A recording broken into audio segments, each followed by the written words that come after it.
for those of you who don't know me, I think I know everyone, so this will be pretty quick. I'm the author of several books. Most of them focus on Dr. Wong Soo Tee, who is my co-host for this event. The first book I wrote was his biography as part of my doctorate called Saving Some Bears. That doctorate focused on how can we use narratives to engage non-scientists in conservation. And once that book was published, and I got the doctorate, then we focused on 6 other books about Wong's adventures with different species in the jungle, but these were focused on children from between the 8 to 12 sort of range. That has led me then to come home and focus about the animals in Australia too. So the first in a series called Curious Kai Asks Why was published late last year. Curious Kai is a 10-year-old girl with endless questions about wildlife who goes in search of the real scientists who can answer her questions. So in Curious Kai Asks Why, she meets 10 scientists and experts throughout Queensland. And the next book in the series will be called, spoiler alert, the next book will be called Curious Kai Quits School. And one of our scientists will be our guest speaker today, Phil Bell from the University in New South Wales. So we'll get to him in a minute. I'll just give you a short update of what I've been doing for the last month, and then I'll pass over to Wong to tell us what's going on with his latest cares and sun bears. So I've just got back on Sunday from a tour through Southeast Asia. I was touring through Thailand and Malaysia. This book tour was organised through Authors Abroad. They're a UK-based speaking agency who represents authors throughout the world.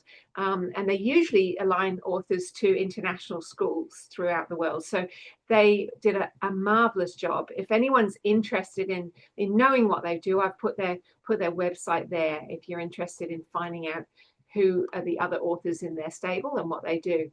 So during that 2-week tour, I actually spent time in Bangkok. I visited the ELC school, which is a beautiful little city school with incredible philosophies regarding their curriculum and project-based work. So really enjoyed that.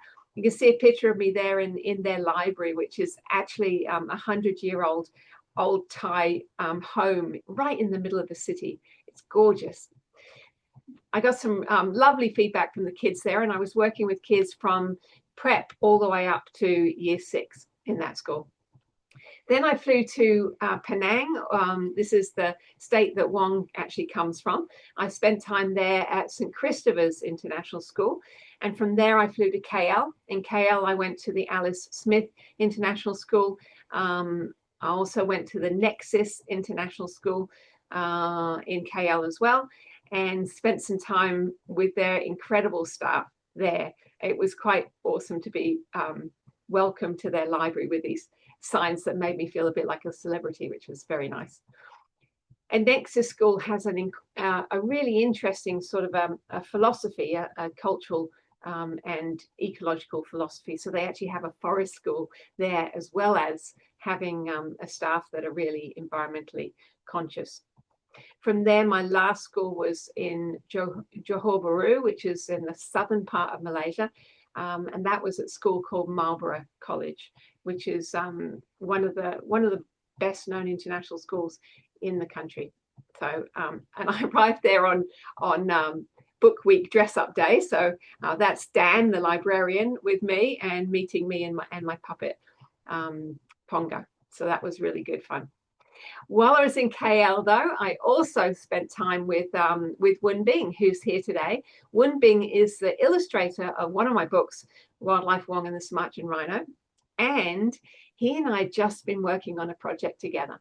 This is together with Albert Teo, who Rhonda was talking about before we started today.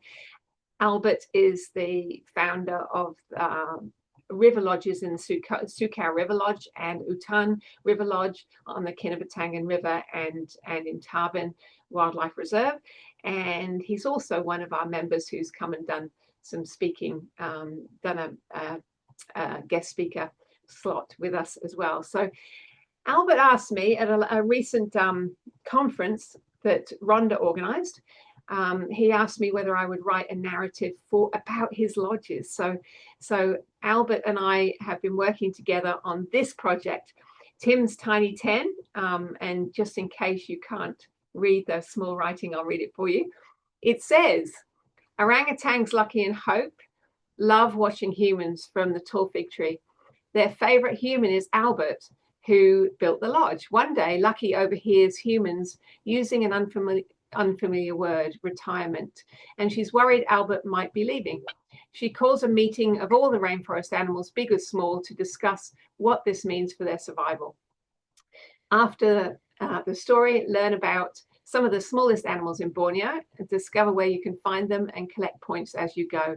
We've even included activities you can do while you're in Borneo or back at home. What are you waiting for? So this book is nearly at that point where it's going to be launched, and when we're ready to launch, I'll keep you posted. The illustrations have all been done by Wen Bing, who's done an incredible job, so he might tell you a little bit more of that near the end of this hour. All right, so that leads me to pass over to my co-host, Dr. Wong Suti, the founder of the Bornean Sun Bear Conservation Centre. And I'll pass over to you, Wong, but I thought you might want to start with this picture because I couldn't resist. Oh, okay. Yeah, sure. Can you tell us what's going on in Borneo? Yeah, so about exactly a month ago, yesterday was the first month that we have this latest rescue called Manja, who was found by a local plantation worker in an oil palm plantation, lifeless, laying on the plantation roads. Very, very weak, almost dead, without the sign of the mother. And then they inform the wildlife departments, and then the wildlife departments inform us, and then we go and get her back to our center. And we have been nursing her around the clock so far. So right now she is living in our nursery. I mean, we turn our staff room into a nursery for her. And then her condition is her condition was actually not good when she first arrived. She was just, what is left is just skin and bones. She weighed about 2.2 kilograms when she first came here. And then she had been having very serious diarrhea, and then we tried to figure it out. The milk formulas that work best to her. And then at one point, about 2 weeks ago, when I was 3 weeks ago, 2 weeks ago, when I was in Taiwan, or 3 weeks ago, her condition was really bad, and then she have to be put into a incubator, put into to have oxygens, literally try to stabilize her condition. Right now, her condition is stable, but her weight gain is still stay at 2 kilograms. She did not gain um, um, more weight, despite we have been feeding her around the clock. And one of the problem that she's still having, although improving, is her diarrhea. I mean, because all mammal, we all are designed. Our systems are designed to feed on our mom's milk, not somebody else's mom's milk.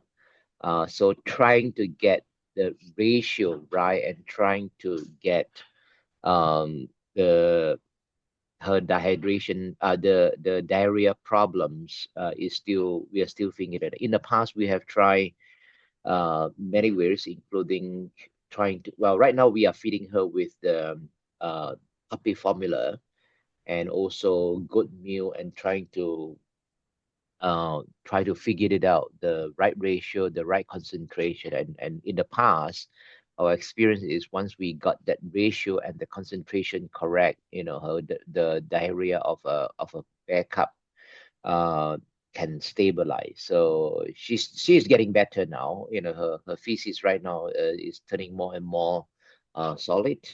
And then but she is still not yet gaining weight. And then, It's good to hear. as you can see right now, every day we brought her to the forest for a little walk, for a little sunshine. Yeah. And that would help a lot. And then compared to other bear cubs that we have, like in the past, we have received like Betong, who is really in bad condition because Betong's hair was like half lost. It's just like half bald bear cub. And for Manja condition, she got a very dense and dark fur. It's just that, no muscle tissue. Yeah, so I think she need to take some time to catch up with her condition. And Okay. then and then the plan, if her condition is better, in gait wind improved, and we may send her to Tabin for the soft release program. And right now in Tabin, Tinom already live independently. Yeah, Mhm. she is very difficult to bring. Our team is very difficult to bring Tinom back to her camp, which is good. She has Very been good. living in the forest for what, three months now. Well, 3 years now. Well, yeah, 3 years now. So which is a good sign. And then right now, the team is still working Pitang, so meaning that soon we'll have another cage empty, and then we can probably bring Manja to Tabin for the soft release program. Okay. Yeah, Well, what happened to the second? Because you had two rescues in a really short period of time there. yes, yeah. The What other one happened to the is other one? a 4 years old Okay. bear. So he's still under quarantine, and then we'll see to arrange him to go back to the bear house, and he'll probably in the growing up in this forest enclosures, and not the soft release. So he is a adult bear, so cannot Is be. is he an adult bear that has been kept in captivity his whole life? So Yeah, it's not yeah. really a potential for release. No, I don't think so. I don't think so. And at the same time, we have another rescue still in Lokawi Zoo in Kota Kinabalu. Wow. Uh, the wildlife department rescued this bear 3 weeks ago. 3 weeks ago, yeah, 3 weeks ago. And then right now that bear is pending on the court case, paperwork, evidence presenting to the courts, and yeah, and things like that. So if you took that bear, then that you're basically at capacity already, right? Oh In yeah, oh the yeah. bear We are house. more than our current capacity already. So Mm, this is also what I have a lot of hair loss lately, together with the anxiety after the walls break up, and we have many tourists that's supposed to fly from Europe cannot reach us, and a lot of you'll come, yeah. cancellation. Yeah. Yeah, so that kind of turmoil and that kind of worrisomes and happen again. So yeah. Yeah. So, so I know that you have to sort of kind of decide what to do when you've got a new rescue and you've got no space, and Mm, you've got to be strategic, right? Do you take the yeah. rescue or do you release another bear that's potentially in suitable for release? But that's really expensive, isn't it? Yes, very expensive, and it is not easy to do the soft release program, because our team is, yeah, living in a forest, yeah, Yeah. all the time, 365 days a year, have to withstand this kind of very wet and severe weather patterns. And then another way is that, like, to send our bears to other foreign zoo, because there has been few zoos that interested on having our bears. We have been trying hard, but we have some obstacles for doing so from the government side. Yeah, but we are continue to work on. Hopefully, we can get the permit to export those bear out. Is there a possibility, or would it be something of interest to expand the center further with another bear house, or is that something that you don't really want to do? I do not want to do it, because if the more bear house I build, I'll end up with more bear house and more bears, and I will have less resources to put on to invest to stop bears being poached. Yeah, yeah, Yeah, and yeah, so that's why, nature-based tourism is such an important tool for us to use to conserve sun bears and other wildlife, because nature-based tourism uh, creates jobs to the local peoples and improve livelihood to a point where they know that the wildlife that running wild and alive can make money and can secure their future. But one condition: nature-based Yeah. tourism needs world peace and Yeah, it needs peace. also world healthy. We cannot withstand another another public health crisis like the COVID-19 pandemic. So No. that is the downside for putting all the eggs in one basket. But Mm. I am running out of options. So what can we do to help Wong at the moment? Obviously, adopting bears. We could all go out and adopt a bear tomorrow to help raise money, right? Yeah, What yeah. else can So we do? so yeah. So this is, I think, continue to raise awareness, continue to help us raise funding, and then if the world is peaceful, travel is not stop, is not having difficulty, then visiting this part and create jobs on the ground, and that would help local people. I think local Yeah, people cannot be ignored from the equation of conservation. In the past, we tend absolutely. to exclude them without thinking about their need, about their situation. And we know that it's not going to work if we continue to do what we used to do in the past, because the forest is vast. There's a lot of poor people. Enforcement, but from the law side, is not up to the standard in the developed countries. So everybody have to do their parts, and then I have Yeah, I to do my noticed that you've parts. been posting quite a lot recently about the legal side of things, and there's been a few Yeah, people caught trafficking animals out of yeah, Malaysia. yeah. So is that system improving? Is the government getting a little bit more hard on enforcement? What's going on? Yeah, so definitely it's improving compared to in the past, but still there's a lot of room to improve, I think. And then to a point where we treat wildlife crime as human crime, wildlife poaching as human homicide. That Mm, would be the ideal situation. yeah, it would be. Unfortunately, for a developing country, there is priority. There is a lot of issue not being solved. Like say in Sabah, there is a lot of human welfare issue not being solved yet. There's a lot of yeah, undocumented people still needs a lot of help. So that is Mm, the frustration. Yeah. yeah, absolutely. Wow, there's a lot to think about. Mm. As far as we get as from the perspective of tourism, I'm really looking forward to leading another tour to Borneo in November this year. And Wong will be part of that and giving us a behind the scenes tour of the centre and meeting the team of people that I'm bringing. So if there's anyone that's interested in coming along with me and meeting Wong, then please reach out and let me know, and I'll give you all the details.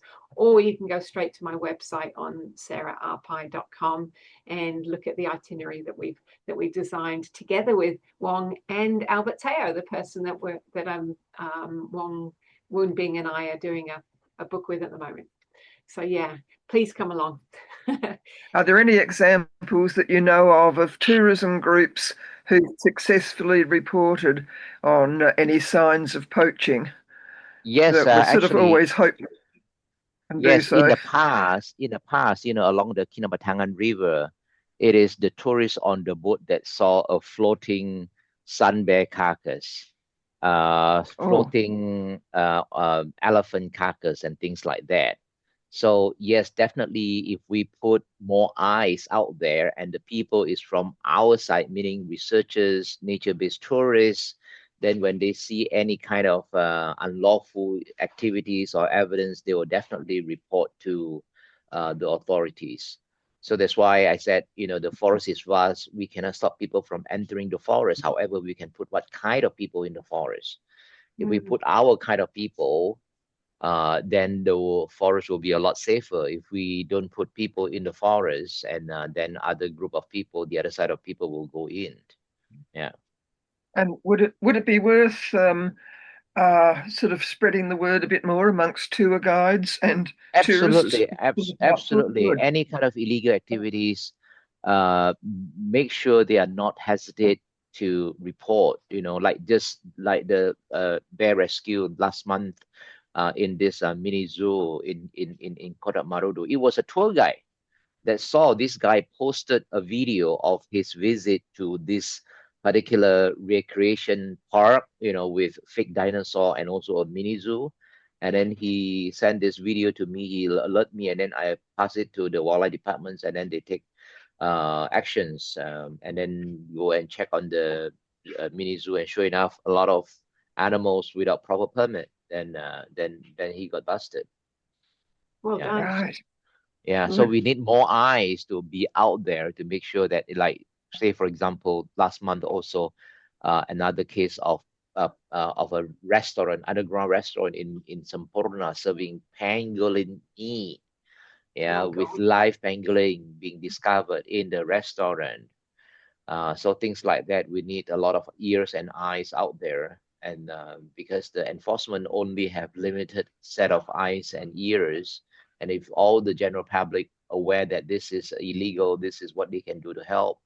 When they come across illegal activity, then they can report, and that is very, very important, because we simply cannot, Yeah. census the entire country, right? Yeah. Well Yeah, done. good. Thank Yeah, you for that. as well as being with Albert's group, I'll be meeting with the Kinabatangan Rivers of Life, but the local tourist association, got a long name, and Yeah, running a Kita, couple of yeah. group workshops with guides. And I'll Yeah. also be meeting with the Embark Conservation Group going into Maliau Basin and having some discussions there. So, yeah, I can help Good to luck. pass along those messages.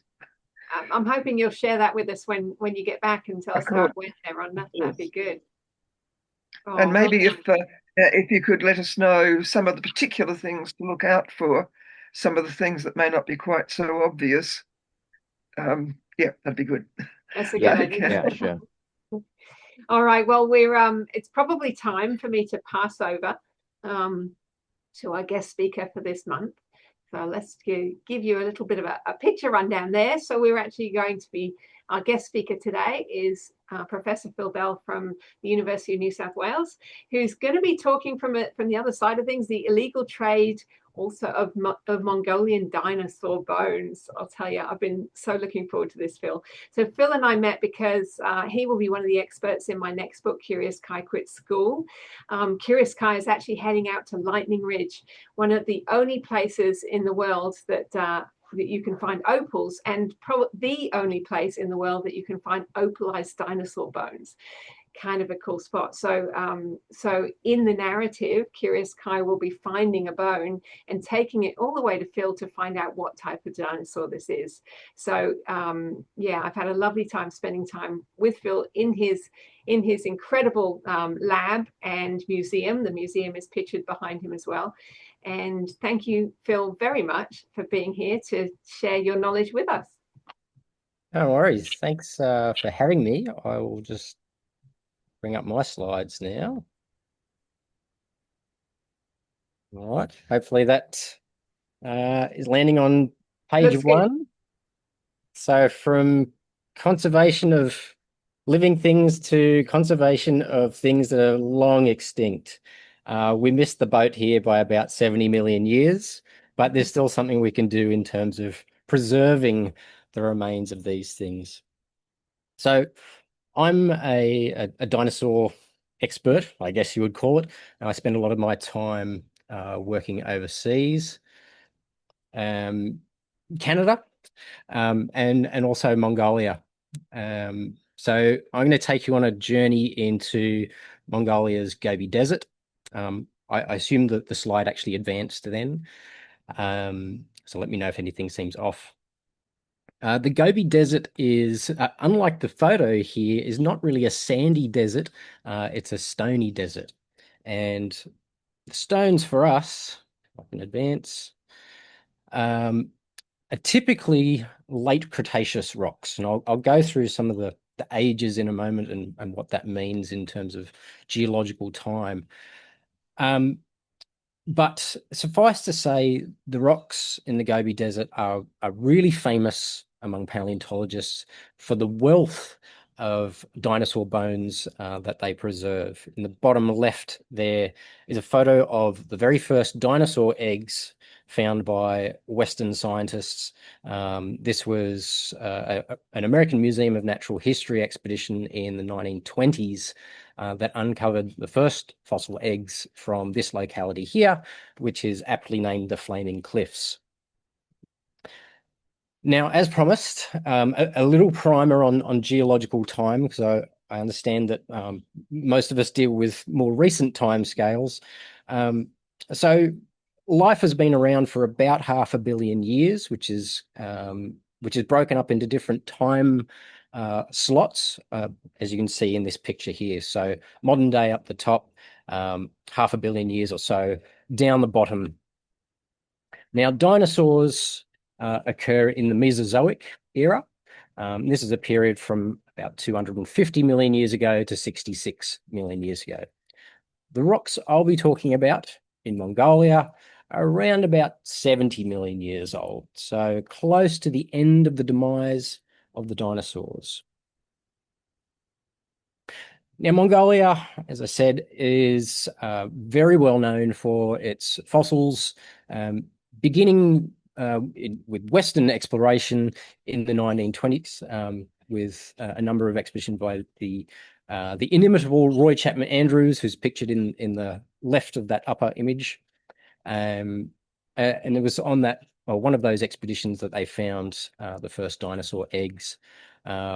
Moving forward to the 40s through the 70s, a series of expeditions by joint Russian and Mongolian and joint Polish and Mongolian scientists resulted in the discovery of extraordinary numbers of beautifully preserved skeletons and an unknown species of dinosaurs at that point.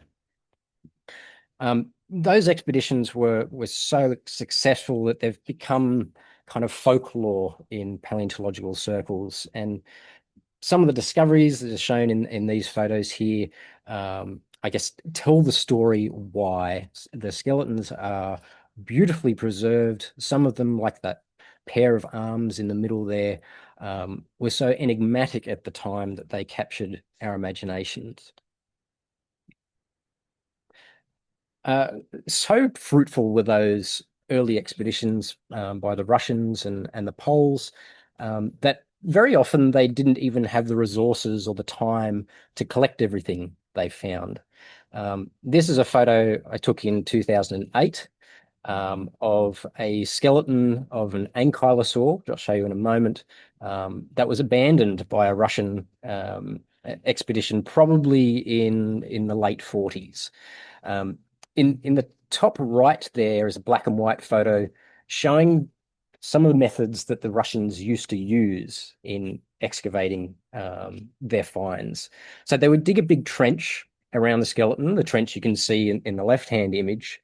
And on the right, there is timber that's been nailed around the specimen. And then they would fill that box with plaster. And the plaster would dry and create a really strong, supportive, what we call jacket, that would protect the bones. And then they would literally bring in a bulldozer to break the base off of that block and lift it into a waiting vehicle. So that specimen, which was abandoned in the 40s, which we refound in 2008, was evidently missing the tail and the skull, which may have been the reason why they abandoned it. I'm not sure. But we actually determined to collect it nonetheless.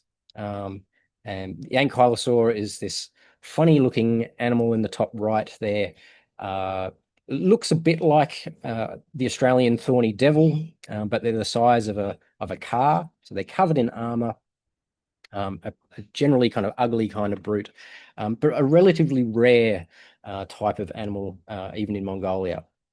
So it was an important find. And this is the prepared skeleton as it looks today. So you saw in that previous photo, we kind of broke it up into 3 sections following natural breakages in the rocks. And the animal is preserved or exposed here, lying on its back. So you can see, hopefully, actually I can use my cursor, can't I? So the vertebrae running down here, the hips are down in this region, all the ribs on either side of the vertebrae. And then along the edges, these big spikes, which are the armor belonging to this animal. And so, 60 years after it was abandoned, we actually published on this very specimen because it still contains some important information.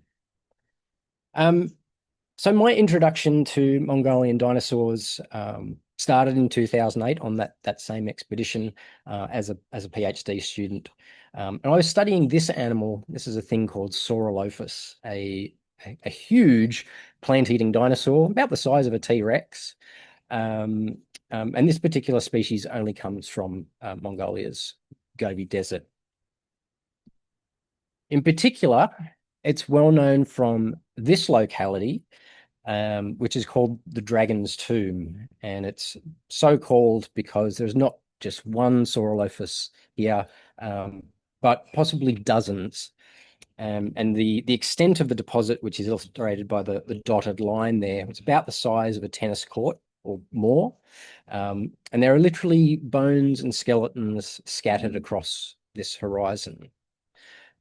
But it's not just bones that we find, but also its fossilized skin, which you can see in these images. So beautifully textured and patterned scaly skin, similar to some reptiles today, but certainly not all. They're not overlapping scales like we see in most lizards or snakes.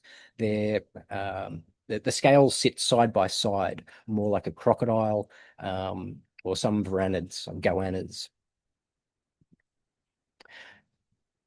But the richness of sites like this has its downside. So although we can still go there today and find bones, it's become a well-known spot for poachers as well.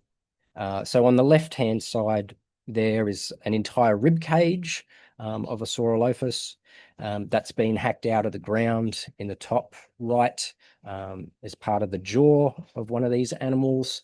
The vertical lines are the individual packs of teeth that would have sat in the jaw. In the bottom right image, all these fragments of white, everywhere you see white here is fossil bone, and it's been smashed up, shattered, sometimes with dynamite, because the rock here is very, very hard. So there's a very indiscriminate method of collecting here, if you can call it collecting. More trophy hunting, I would probably call it. There's a couple other photos from that same trip. On the left there is remains of a relative of T-Rex, a thing called Tarbosaurus, so a big carnivorous dinosaur. The bones of the legs, which are mostly in front of me there, have been smashed up in the search for things that are more easily saleable. So things like teeth and claws, or a skull and jaws, if you can find them. This was typically what the poachers were after some time ago. On the right there, these are some bones of a Saurolophus, so that same animal that I was there to study.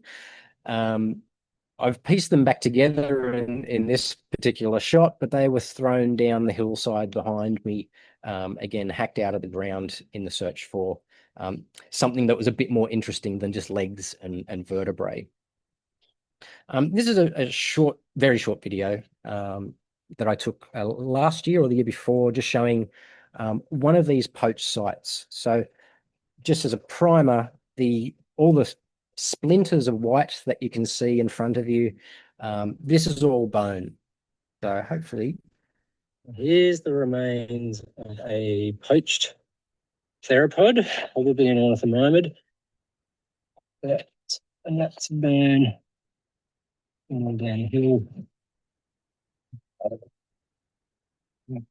Big metatarsal. Yeah. Let me go to that. There's another toe here.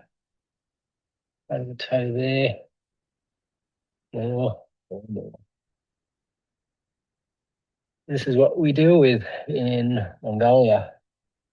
Poaching fossils is big business.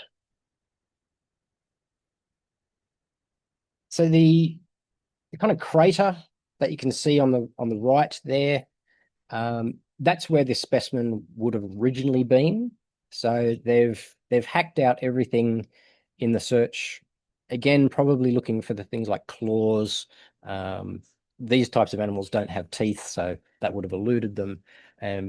But again, looking for things that are easy to carry and easy to sell on the black market, or even on eBay for that matter. So fast forward, or from now, rewind to 2010. This is the specimen that kind of broke the whole system. This is a skeleton of Tarbosaurus, so a relative of T-Rex. And this skeleton appeared in New York at a very public and a very kind of well-to-do auction by Sotheby's. And fortunately, there was a Mongolian paleontologist in New York at the time, and she noticed what was proudly on display for sale as a Tarbosaurus that hails from her homeland.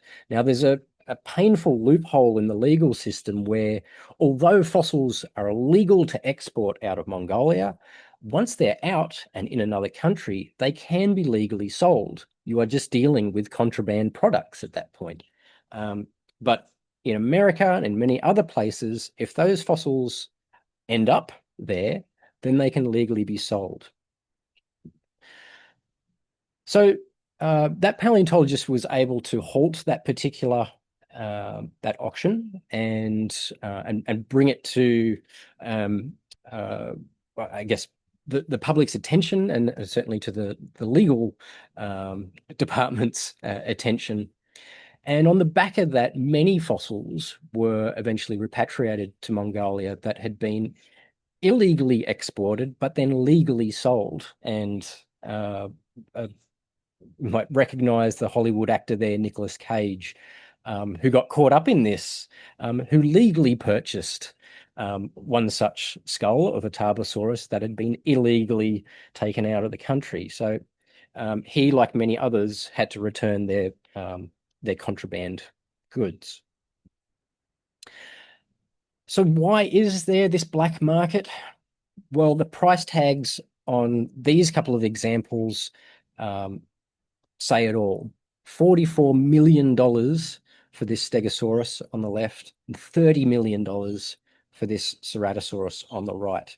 Huge sums of money. In both of these cases, these are the best skeletons of these particular species of dinosaurs known.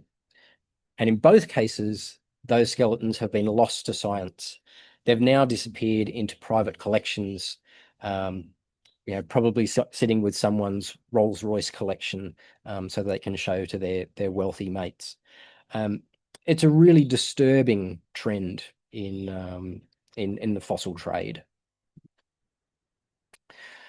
And one of the things that came out of the legal proceedings of all this was that there was the question of provenance. How can you say for certain that this skeleton of Tarbosaurus, for instance, came from Mongolia?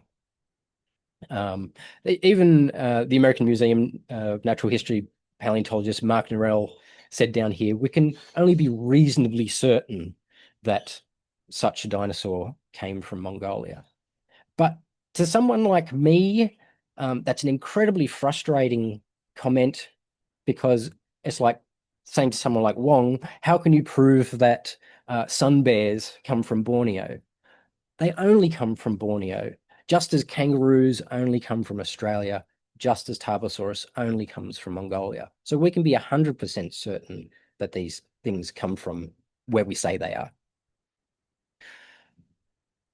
Finding the provenance, the original location of a particular fossil, is not only important for the legal reasons, but for scientific reasons. And I'll take you on through this example in the Canadian Badlands of Dinosaur Provincial Park.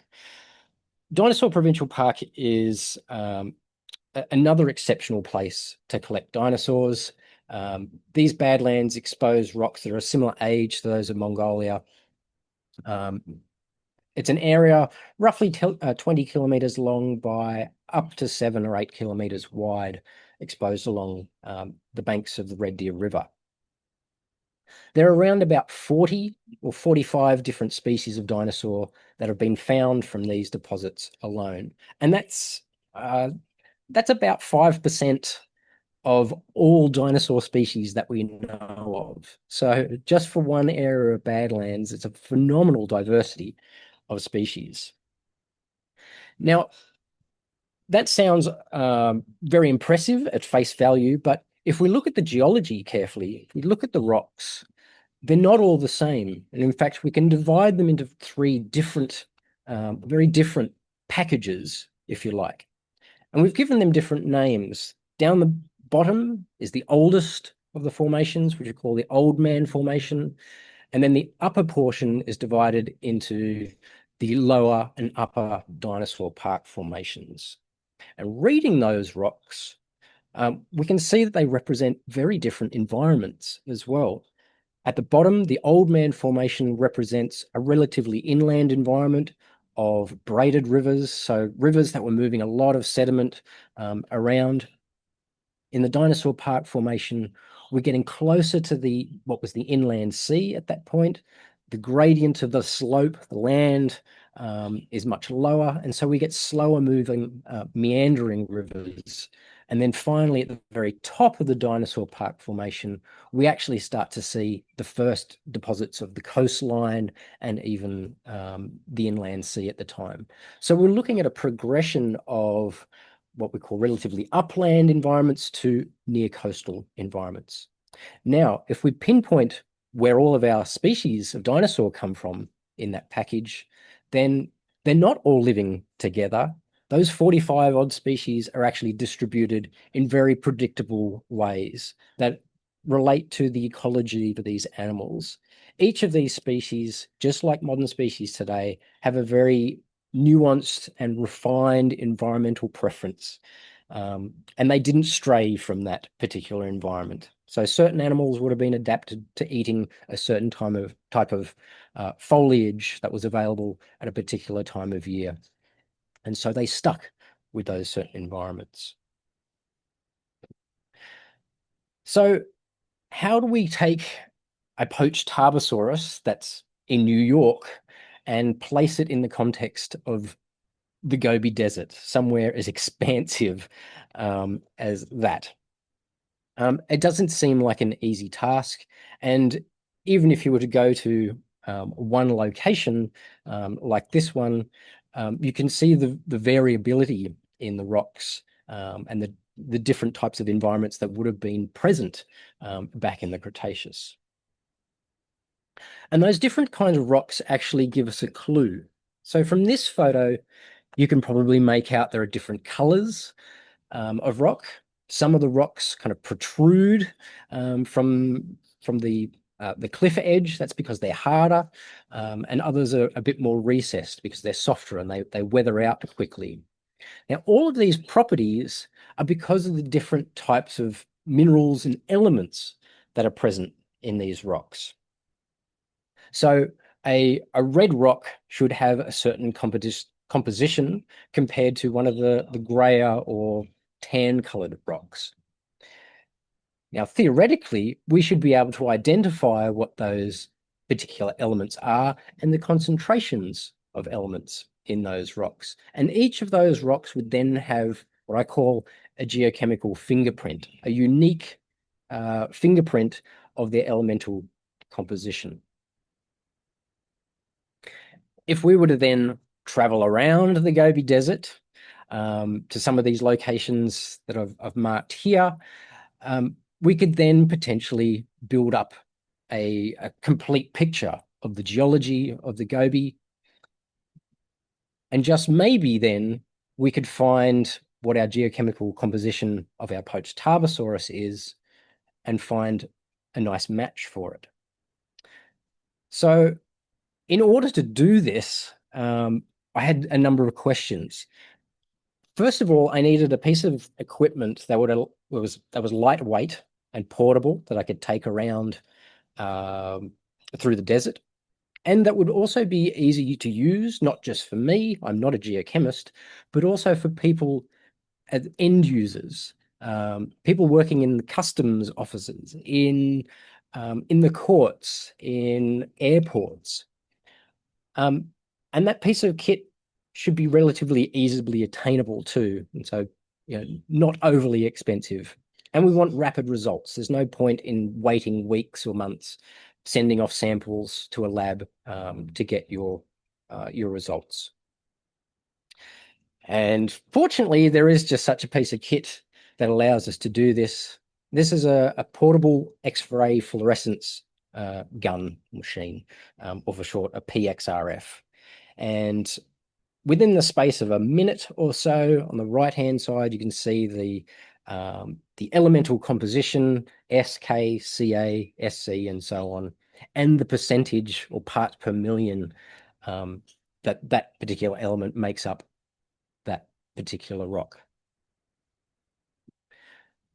So since 2016, I've been traveling around the Gobi, going to different parts and different well-known fossil localities, and doing exactly that, recording the geochemistry using this handheld gun, and building up a fingerprint of not only the different localities, but the different formations, the different types of rocks that occur across these formations.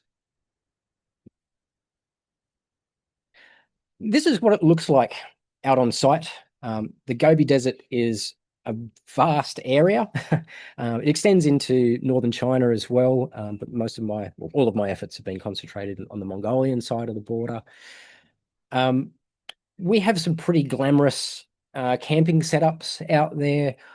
We've teamed up with a tour guide operation called Mongolia Quest, who take care of all our logistics for us. I simply name the place and the date that I want to be or want to go, and they take care of everything else. So we have drivers, we have cooks, we have camp logistics staff, we have hot water on tap. So we're very well looked after, and we can just concentrate on the work that's ahead of us during the day.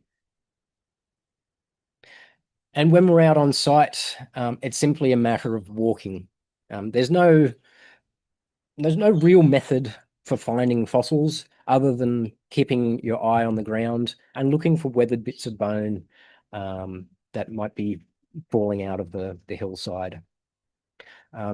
Here's a couple of the highlights from our expedition last year. In the right-hand side is a beautifully preserved mammal skeleton. So this is a contemporary of the dinosaurs.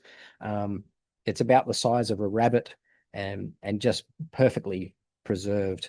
In the top left, we're taking out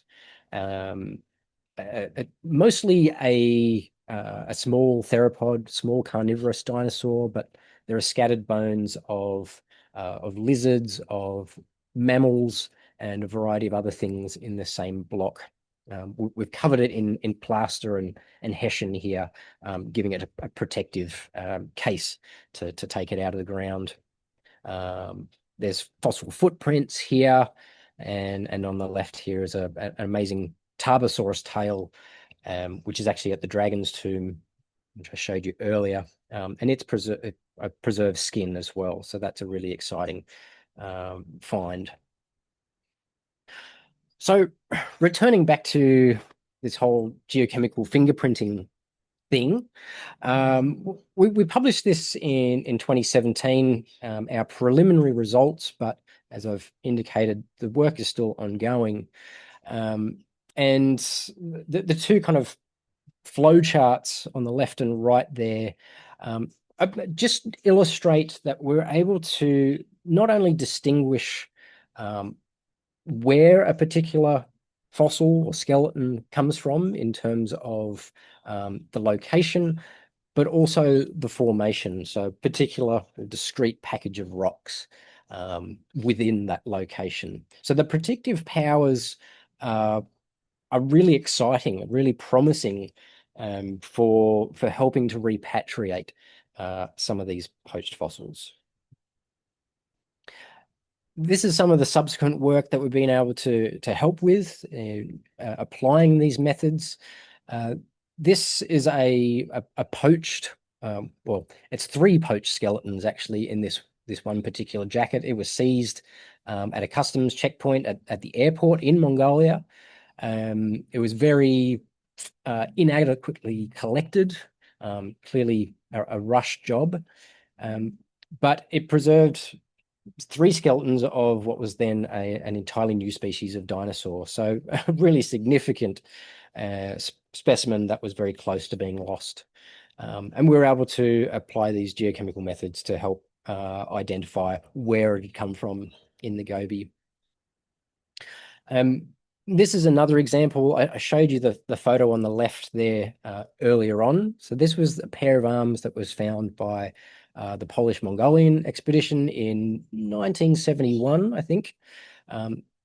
All they found were these gigantic arms, which they named Dinosaur, and they're so bizarre, so unlike anything else, that fossils like this really captured the imagination of paleontologists and the general public worldwide.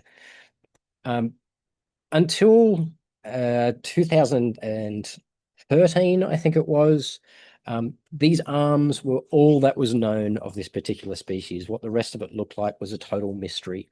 And then there were 2 poached skeletons that were found. The remains of them were found still on site in the Gobi.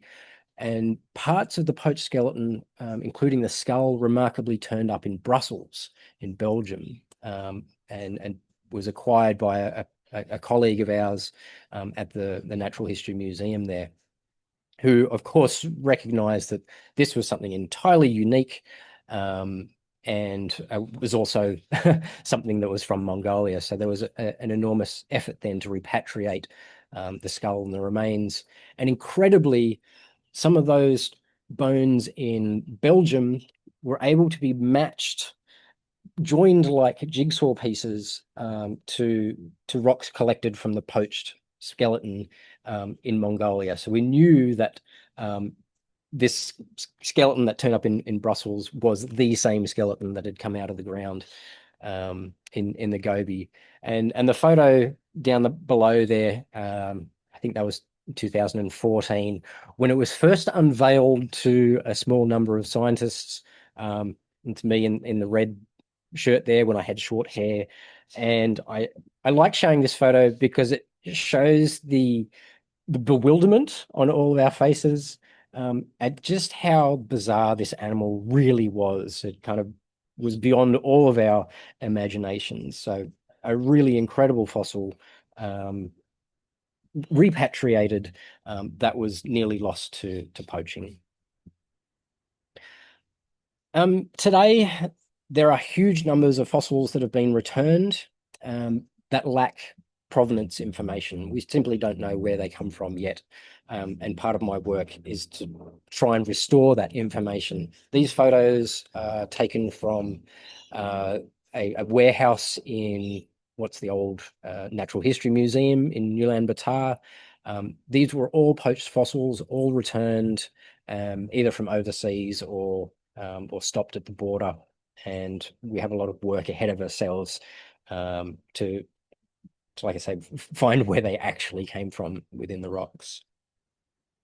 There are such numbers of returned fossils now that they're spilling out of the museums, and these examples, and there are many others, are actually on display at one of the local shopping malls in Ulaanbaatar. And you can see these are not just fragments or skulls; these are entire skeletons that were nearly lost. So at this point, here's the shameless plug where you can help out, because all these expeditions rely on participants who are willing and able to help fund these kind of expeditions, and you can come along as a result. We don't need trained scientists or experts. We need people with eyes on the ground, feet on the ground, to help locate these things and help with our study. And it's the only way that it can progress. And we've been very fortunate in the last few years that, like I said, we've been able to team up with Mongolia Quest to do this kind of work. So if there's something, this is something that you might be interested, or you know someone who might be interested in doing, please reach out to Mongolia Quest or to me, and I can put you in touch. This is open to the public, and we need people to come and help out. So the dates this year, September 8th to the 22nd. Oh my goodness. I want to come. Does anyone else come There with you me? go. That was extraordinary. Absolutely extraordinary. I'm hoping everyone else found that as amazing as I did.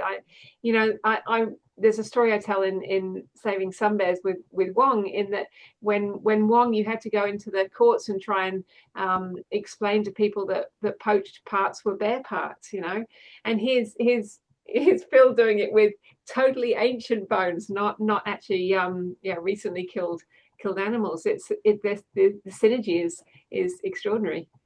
Well done. Yeah, Who's got great. questions? Oh, well, I need to leave now. I got another meeting coming up at 11 o'clock. Great presentation, and hopefully I can join you to hunt for dinosaur bones one day.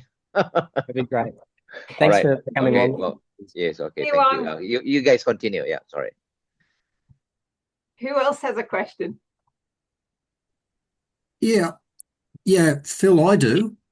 Hey, that was pretty cool, actually. I didn't realize how many dinosaurs are sort of up in that area. You've got the benefit of science on your side and there's predictive models, etc. Poachers don't. So are they organised or opportunistic? And does Yeah. it still happen? It's a really good question. Absolutely, it still happens. So historically, like I mentioned, they were going in kind of rough and ready, taking teeth and claws, maybe a jaw or something like that. These days, it is organized big business, and we know that they watch us. We can only be there for a very small or short period of time. And in cases they're locals, in some they're foreigners coming across the Chinese border. We know that there are Chinese, Korean, and Mongolian poachers based on the rubbish that they leave behind. They're pretty, it's pretty gross, really, what we see. So they're very much organized crime these days. And of course, to get a 10-meter long skeleton out of the ground and across the border is no mean feat. This takes some organization. Yeah. So in some of those areas that you've identified there, then they're not actually patrolled when you're not there. There's no security.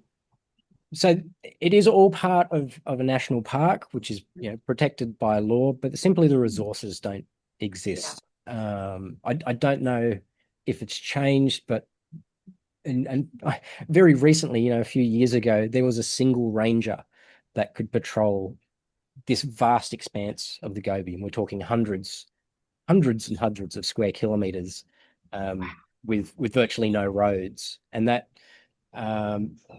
issue is being exacerbated now by mining in the Gobi.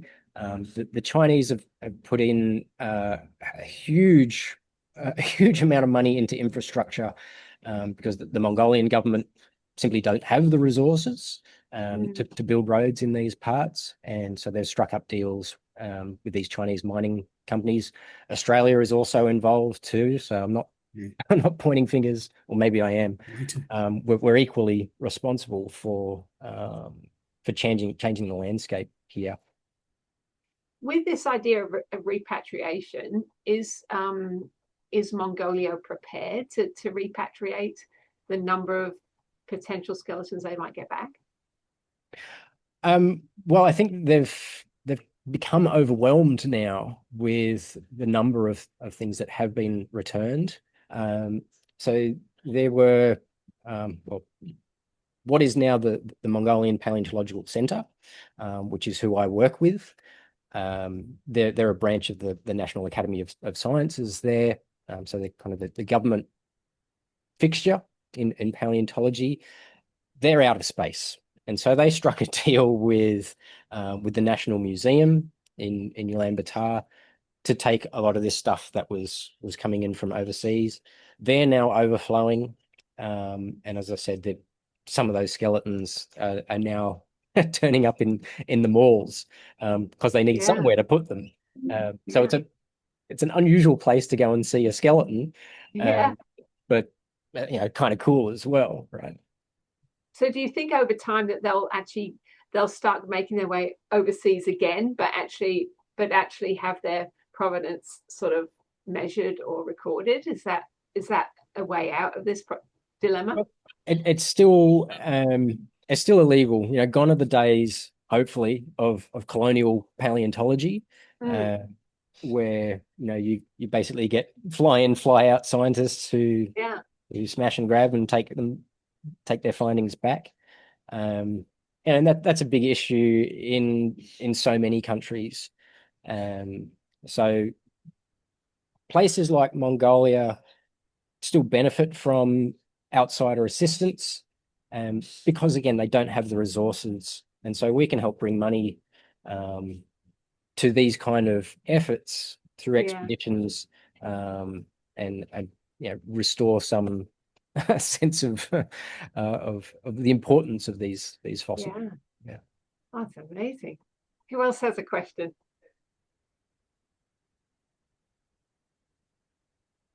No, it looks like we might have run out. Thank you, Phil. That was absolutely extraordinary. I've learned so much, and I'm sure that everybody else here has today. So thank you so much for sharing that. I can't wait to share some of your other knowledge with kids in the next book. So so everyone keep on top of me, and I'll get writing and get that done.